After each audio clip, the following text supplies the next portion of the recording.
trying to explain and defend the indefensible. Joy Behar, look, I'd trust her more with national intelligence at this point than I would Jim Clapper. Newt, stick around because we have a lot more to get to with you after the angle. But we also want to discuss the latest Russia revelations and the bombshells that we've uncovered with former Whitewater Deputy Independent Counsel Saul Weisenberg in Raleigh and civil rights attorney, RNC committee woman from California, Harmeet Dhillon in San Francisco. Let's start with you, Saul. You've been watching these events unfold over the last, 4 or 5 days on whether this professor was a spy. Jim Clapper doesn't like to use the term, or an informant, or a mole, or how he operated. We now have a question about whether there was more than one. I mean, it seems odd that that kind of guy would be the only person, if they really thought Russia was moving the levers of the election, that he'd be the only person. But all of this is bubbling to the surface now. Your thoughts on the legal implications here? Well, whether it's one person or two people, Laura, it's a spy. It doesn't matter whether it's somebody in the campaign in New York or somebody who's operating from overseas.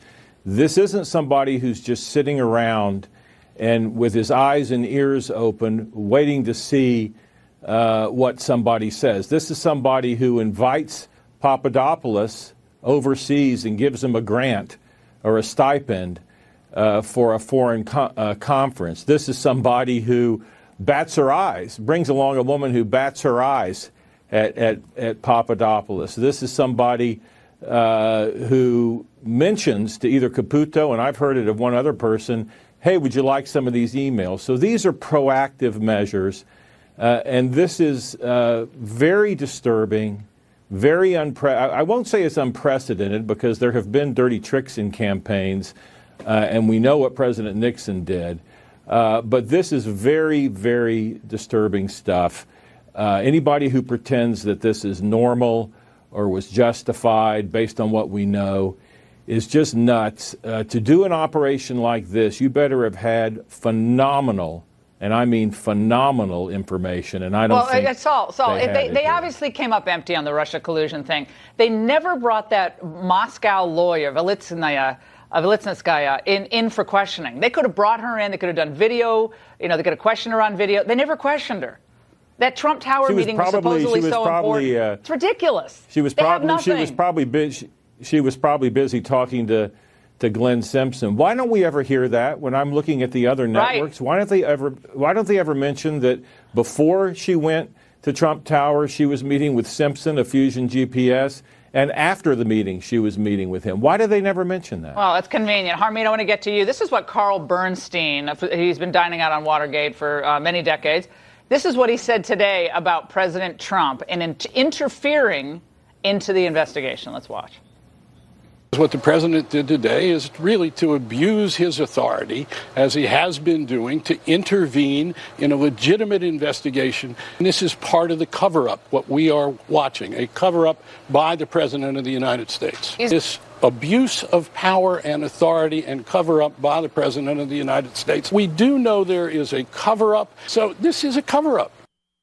I'm sorry, there was a drinking game going on in the afternoon at a certain radio show. No, I'm just kidding. But Harmeet, cover up. They said it like 5 times in the span of like 3 minutes. Your reaction to all this?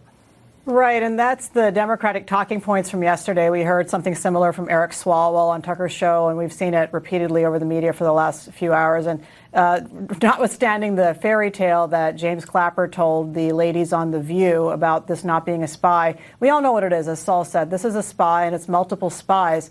But, some other questions have not been answered here, like did this professor in London also have contact with Simpson? What role did he play in that? What were the British intelligence authorities, some of whom are close to this professor in London, were they alerted about this intelligence operation or alleged intelligence operation on foreign soil?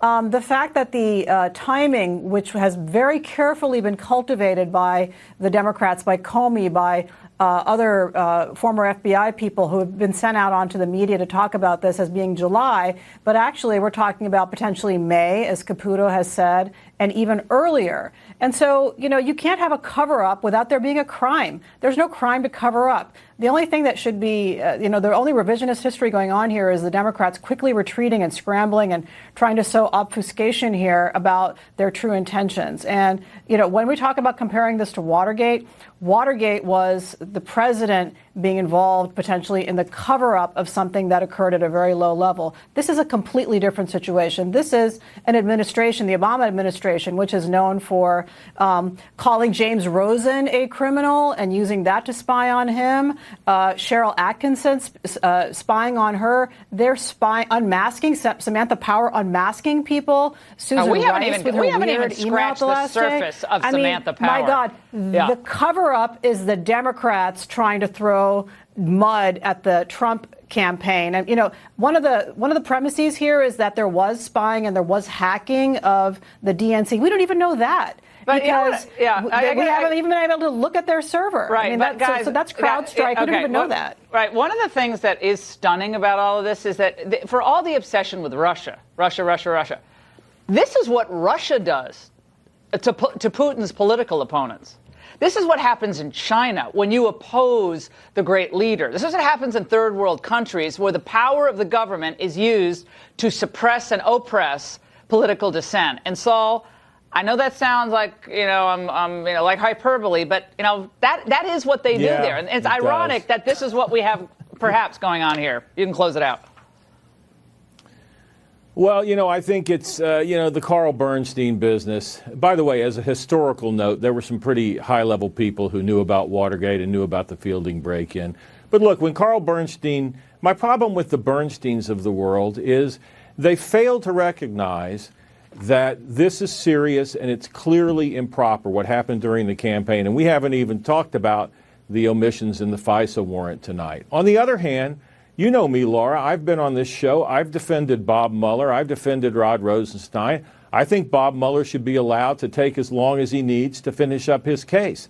But the problem with the other side is it's all black or white for them. There can't be anything wrong with what the Obama people did. And it's very clearly anybody who knows the criminal law system, the intelligence system, knows that this was highly improper. When you open up a Logan Act case, Sally Yates, this is my obsession. When you open up a Logan Act case on somebody who's on the transition team, that's like opening up a criminal case for somebody for carrying a large white fish across state lines. I mean, it's just an outrage. Now, we went from collusion to, like, the rest of the networks. We don't have time to play it. Their obsession with a Michael Cohen associate with a taxi medallion issue. And, I mean, we went from Whitewater to the blue dress saw. Now we've gotten to the taxi medallion. I mean, this is where we've gotten. So I think they do have to wrap this up. But thank you both. In a moment, tonight's angle, I'm going to spell out why the GOP has left ahead of the Democrats in the polls. And Newt Gingrich will tell us what the GOP must do